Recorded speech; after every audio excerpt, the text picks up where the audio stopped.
Há certas frases que ficam gravadas para sempre em nossa memória, especialmente quando vêm de pessoas que amamos nos momentos finais de suas vidas. Para nossa família, uma dessas frases foi pronunciada por meu pai pouco antes de falecer. Eu nunca quis ver o Faustão na minha casa. Por 30 anos, havíamos convivido com sua aversão inexplicável ao apresentador mais popular da televisão brasileira. Só depois de sua partida, descobrimos a história por trás dessa recusa.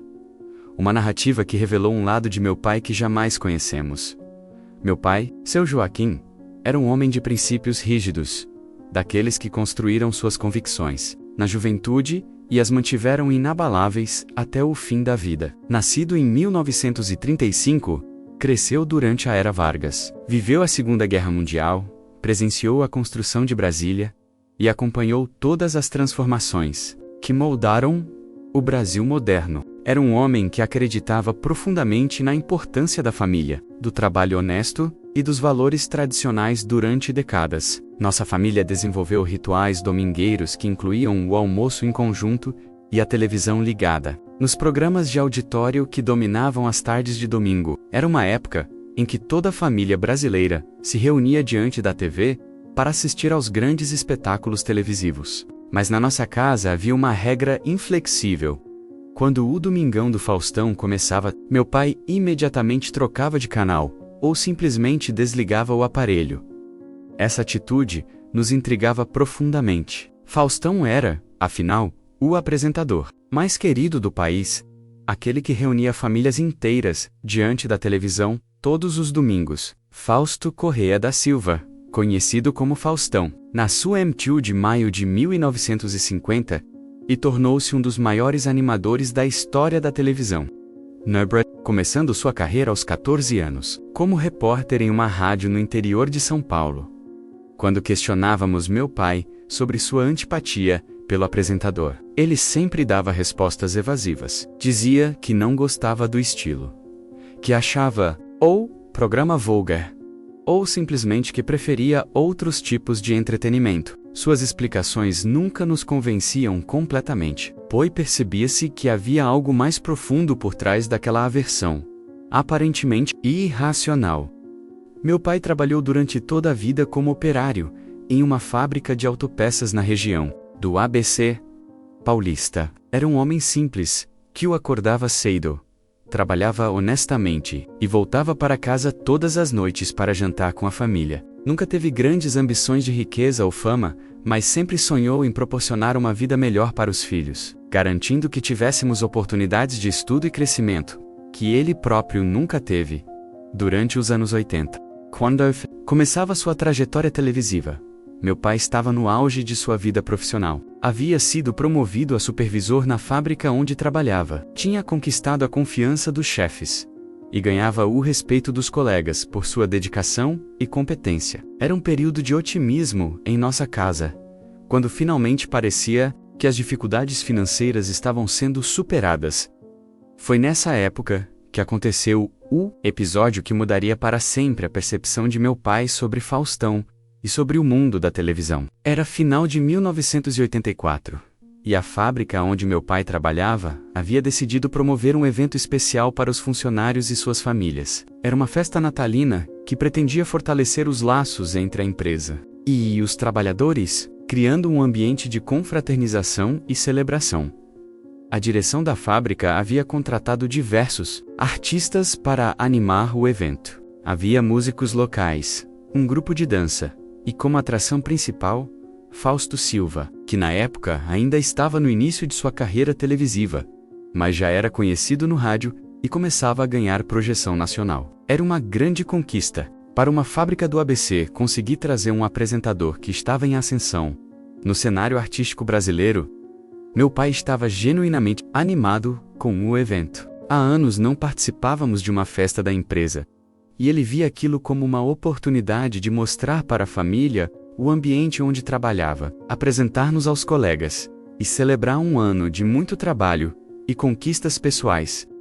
Até comprado uma roupa nova para a ocasião, um terno azul marinho que guardou por semanas, esperando o dia da festa. Família inteira se preparou com carinho para aquela noite especial. Minha mãe escolheu seu vestido mais bonito, nós filhos Usamos nossas melhores roupas, e todos estávamos ansiosos para conhecer o local onde meu pai passava a maior parte de seus dias. Era uma oportunidade rara de mergulharmos no mundo profissional dele, de entendermos melhor sua rotina e suas conquistas. Chegamos à fábrica numa noite de dezembro, e o ambiente estava transformado. O galpão industrial havia sido decorado com luzes coloridas, mesas organizadas para o jantar, e um palco montado, onde os artistas se apresentariam. Havia centenas de famílias presentes, todas vestidas para a ocasião, criando uma atmosfera festiva que contrastava completamente com o ambiente industrial que imaginávamos. Meu pai nos apresentou orgulhosamente aos colegas de trabalho. Era tocante ver como ele era respeitado e querido por todos, como se referia à família com carinho, e como os outros funcionários falavam bem dele. Durante anos, havíamos conhecido apenas o pai trabalhador que chegava cansado em casa. Noite, descobrimos o profissional competente e respeitado que ele era em seu ambiente de trabalho. Durante o jantar, a atmosfera estava perfeita. As famílias conversavam animadamente. As crianças brincavam entre as mesas, e havia um clima de genuína celebração. Meu pai estava relaxado e feliz, aproveitando aquele momento especial com a família no ambiente que fazia parte de sua vida. Era uma dessas noites que ficam marcadas na memória, como momentos de felicidade pura e simples. Quando chegou a hora das apresentações artísticas, todos se voltaram para o palco com expectativa. Os primeiros números foram bem recebidos pela plateia. Músicas populares, danças tradicionais e algumas surpresas que arrancaram aplausos e sorrisos. O ambiente estava completamente descontraído, e todas as famílias pareciam estar aproveitando genuinamente o espetáculo. Foi quando Faustão subiu ao palco que a situação começou a mudar. Ele estava no início de sua carreira, ainda desenvolvendo o estilo que o tornaria famoso anos depois, mas já demonstrava o carisma e a energia que o caracterizariam. Começou sua apresentação de forma simpática, fazendo piadas sobre o ambiente industrial, interagindo com a plateia e criando um clima de proximidade com os trabalhadores presentes. Inicialmente, meu pai parecia estar gostando da apresentação, ria das piadas, aplaudia os momentos engraçados e demonstrava aprovação pelos comentários do apresentador. Era gratificante vê-lo relaxado e se divertindo, especialmente depois de tantos anos de trabalho árduo e poucas oportunidades de lazer. Aquela festa representava um momento de celebração que ele merecia plenamente.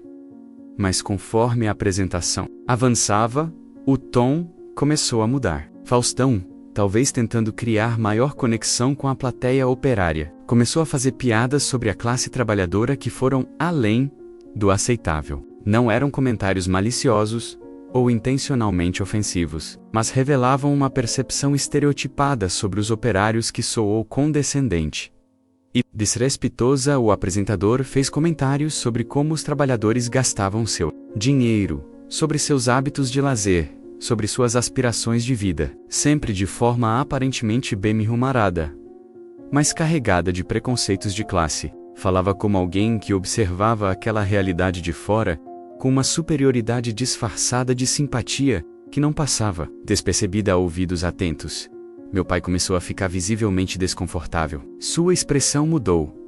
Ele parou de rir das piadas, e percebia-se uma tensão crescente em sua postura. Aos poucos foi percebendo que aquelas piadas, embora disfarçadas de humor, continham uma visão diminuída e estereotipada sobre pessoas como ele. Trabalhadores honestos que lutavam diariamente para sustentar suas famílias com dignidade. Momento que marcou definitivamente a percepção de meu pai, aconteceu quando Faustão fez uma série de comentários sobre as ambições dos operários, com um tom aparentemente bem intencionado. Disse que era admirável como os trabalhadores conseguiam se contentar com pouco, como tinham sonhos simples e como eram felizes mesmo sem grandes aspirações. Para ele, provavelmente eram comentários elogiosos sobre a simplicidade da vida operária.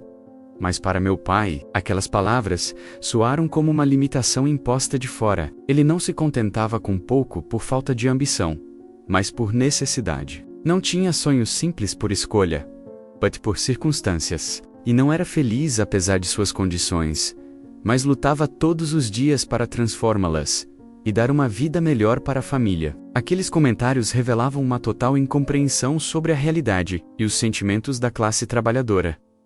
Durante toda a sua vida, meu pai havia enfrentado o preconceito sutil daqueles que viam os operários como uma classe inferior, como pessoas sem cultura ou aspirações. Havia lutado contra essa visão limitada, provando através de sua dedicação ao trabalho e à família que dignidade e valor não dependem de posição social ou renda. Ver aqueles estereótipos sendo reforçados, mesmo que inconscientemente, o feria profundamente. O que mais doeu em meu pai não foram apenas as palavras de Faustão, mas as risadas da plateia. Ver outros trabalhadores rindo daqueles comentários o fez sentir que muitos de seus próprios colegas aceitavam passivamente uma visão diminuída sobre si mesmos. Era como se concordassem com a ideia de que eram pessoas menores, com sonhos menores, com direito a menos na vida.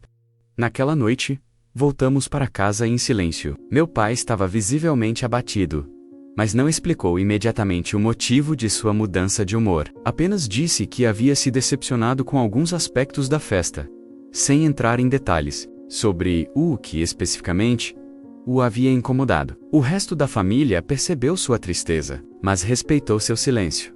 Foi apenas alguns dias depois que meu pai conversou com minha mãe sobre o ocorrido. Explicou como se sentir humilhado pelos comentários de Faustão, como aquelas piadas haviam tocado em feridas que carregava há anos sobre preconceito de classe. Disse que não conseguia entender como alguém podia subir em um palco diante de trabalhadores e fazer piadas sobre a condição deles, mesmo que disfarçadas de simpatia. Minha mãe tentou acalmá-lo, sugerindo que talvez Faustão não tivesse percebido como seus comentários soaram, que provavelmente não havia intenção de ofender ninguém. Mas meu pai respondia que a intenção não importava tanto quanto o resultado. Aqueles comentários revelavam uma forma de pensar sobre a classe trabalhadora que era profundamente problemática, independentemente das intenções por trás dela. A partir daquela festa, meu pai desenvolveu uma aversão profunda, não apenas a Faustão, mas ao que ele representava. Para ele, o apresentador simbolizava uma elite cultural que se aproximava do povo apenas superficialmente, que fazia sucesso explorando estereótipos sobre as classes populares, mas que no fundo mantinha uma visão condescendente e limitadora sobre essas mesmas pessoas. Essa percepção se intensificou quando Faustão alcançou o sucesso nacional na televisão. Fausto Silva comandou o Domingão do Faustão na TV Globo desde 1989, programa que se tornou um marco na história da emissora. Para meu pai, cada domingo que o apresentador aparecia na televisão era um lembrete daquela noite humilhante na fábrica, quando se sentiu reduzido a um estereótipo de operário satisfeito com migalhas. Durante os anos seguintes, meu pai desenvolveu uma análise crítica sobre o tipo de entretenimento que Faustão oferecia. Via no programa um reflexo da mesma mentalidade que havia presenciado naquela festa. Uma abordagem superficial da cultura popular, que se apropriava de elementos das classes populares, mas sem compreender verdadeiramente suas aspirações, lutas e complexidades. Essa aversão se estendia também às pessoas que assistiam e aprovavam o programa. Meu pai não conseguia compreender como tantas famílias trabalhadoras se divertiam com um entretenimento que, em sua percepção, os diminuía e reforçava preconceitos sobre sua condição social. Era como se assistissem passivamente à própria diminuição, sem perceber as implicações mais profundas daquele tipo de humor. Durante décadas, essa visão moldou completamente a relação de meu pai com a televisão dominical. Preferia programas educativos, documentários, filmes clássicos, qualquer coisa que considerasse mais enriquecedora do que o entretenimento popular oferecido por Faustão. Era sua forma de resistir a um tipo de cultura que considerava prejudicial à dignidade da classe trabalhadora. A família, especialmente nós filhos, crescemos sem entender completamente essas questões. Víamos apenas um pai teimoso, que se recusava a assistir ao programa mais popular da televisão brasileira. Compreendíamos as questões de classe, preconceito e dignidade que estavam em jogo naquela recusa, aparentemente simples. Para nós, era apenas uma peculiaridade paterna que deveríamos aceitar. Com o passar dos anos, alguns de nós filhos desenvolvemos nossas próprias opiniões sobre Faustão e seu programa. Alguns concordavam parcialmente com as críticas de meu pai. Outros achavam que ele exagerava em sua aversão. Mas todos respeitávamos sua posição e evitávamos criar conflitos sobre o assunto. Era mais fácil simplesmente trocar de canal quando ele estava presente. A questão se tornou mais complexa quando os netos chegaram. As crianças da família queriam assistir aos programas de domingo, incluindo o Domingão do Faustão. E não entendiam por que o avô sempre mudava de canal. Meu pai tentava explicar de forma simplificada que não gostava daquele tipo de programa. Mas as crianças insistiam, criando pequenos conflitos geracionais na família durante esses embates familiares. Meu pai começou a articular melhor suas críticas ao programa. Falava sobre a importância de consumir entretenimento que educasse e elevasse as pessoas. Em vez de reforçar estereótipos negativos, tentava transmitir aos netos valores sobre dignidade pessoal e pensamento crítico, usando sua versão a Faustão como exemplo prático dessas lições. Com o tempo, essa atitude de meu pai passou a ser vista pela família como uma questão de princípios. Mesmo quando não concordávamos completamente com suas posições, reconhecíamos que havia consistência em suas convicções, que sua recusa a assistir Faustão fazia parte de um conjunto maior de valores sobre dignidade, respeito e consciência de classe que ele tentava transmitir para gerações seguintes. Quando meu pai adoeceu gravemente, aos 80 anos, a televisão se tornou uma de suas poucas formas de entretenimento. Passava horas assistindo a programas diversos, mas mantinha sua recusa inflexível quando se tratava de Faustão. Mesmo debilitado pela doença, ainda tinha energia para protestar quando alguém tentava deixar o programa no ar, em sua presença. Foi durante seus últimos dias de vida, quando já estava internado no hospital, que meu pai fez aquela declaração que ficou gravada em nossas memórias. Eu nunca quis ver o Faustão na minha casa. Disse isso como se fosse uma das coisas mais importantes que queria deixar registrada. Como se aquela recusa fosse parte fundamental de quem ele havia sido durante a vida. Na época, ficamos tocados pela intensidade com que ele expressou aquele sentimento, mas ainda não compreendíamos completamente suas raízes. Interpretamos como mais uma manifestação de sua teimosia característica, sem perceber que, por trás daquela frase, havia décadas de reflexão sobre dignidade class social e resistência cultural. Após a morte de meu pai, minha mãe começou a contar com mais detalhes as histórias que ele havia compartilhado com ela ao longo dos anos. Foi então que soubemos da festa na fábrica, dos comentários que o haviam ferido, e de toda a reflexão que ele desenvolveu sobre entretenimento, cultura popular e preconceito de classe. A revelação mudou completamente nossa percepção sobre aquela aversão aparentemente inexplicável. Compreendemos que não era birra ou teimosia, mas uma forma de resistência cultural baseada em uma experiência pessoal dolorosa. Meu pai havia transformado uma humilhação em posicionamento político, uma ferida pessoal em convicção duradoura. Hoje, quando assistimos a programas de entretenimento popular, lembramos das lições que meu pai tentou nos transmitir através de sua recusa. Não que tenhamos desenvolvido a mesma aversão a Faustão, mas passamos a ser mais críticos sobre como o entretenimento retrata diferentes classes sociais, sobre os estereótipos que são reforçados ou contestados, sobre o respeito ou desrespeito implícito nas piadas e comentários. A história de meu pai nos ensinou que por trás de atitudes que nos parecem exageradas ou incompreensíveis, muitas vezes, existem experiências formativas que moldaram profundamente a visão de mundo de quem amamos. Sua recusa em ver Faustão não era sobre televisão, mas sobre dignidade. Não era sobre entretenimento, mas sobre como as pessoas veem e tratam umas às outras.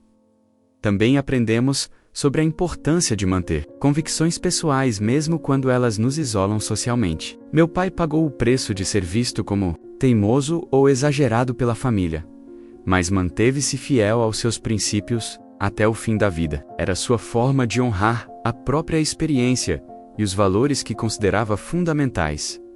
A frase "eu nunca quis ver o Faustão na minha casa" passou a simbolizar, para nossa família, muito mais do que uma simples aversão televisiva, representa a complexidade das questões sociais no Brasil, a importância de manter dignidade pessoal, independentemente da posição social, e a necessidade de resistir a formas de entretenimento que diminuem ou estereotipam grupos sociais. Compreendamos, agora que meu pai não estava apenas evitando um programa de televisão, mas fazendo uma declaração política sobre como queria ser visto e tratado como trabalhador, sua casa era seu espaço de dignidade, onde não permitiria a entrada de formas de entretenimento que considerava desrespeitosas com pessoas como ele. A história também nos fez refletir sobre como artistas e apresentadores, mesmo sem má intenção, podem perpetuar preconceitos e estereótipos que ferem profundamente aqueles que são alvo desses comentários. O que pode parecer humor inocente para uns, pode ser humilhação dolorosa para outros, especialmente quando toca em questões sensíveis sobre classe social e dignidade pessoal.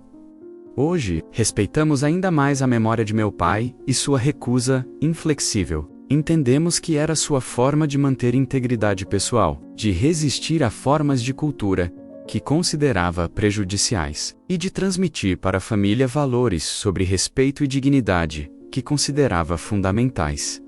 Quando alguém pergunta sobre nossa família e nossas tradições, às vezes contamos sobre o pai que nunca quis ver Faustão na sua casa. É uma história que ilustra como pequenos episódios podem moldar convicções duradouras, como a dor pessoal pode se transformar em posicionamento político, e como é importante tentarmos compreender as razões por trás das atitudes, aparentemente inexplicáveis das pessoas que amamos. A frase final de meu pai continua ecoando em nossa família, não como teimosia, mas como lição de vida, uma lição sobre dignidade, resistência e a importância de manter convicções pessoais, mesmo quando elas nos colocam contra a corrente. Eu nunca quis ver o Faustão na minha casa. Era, no fundo, sua forma de dizer: eu nunca aceitei ser diminuído na minha própria casa.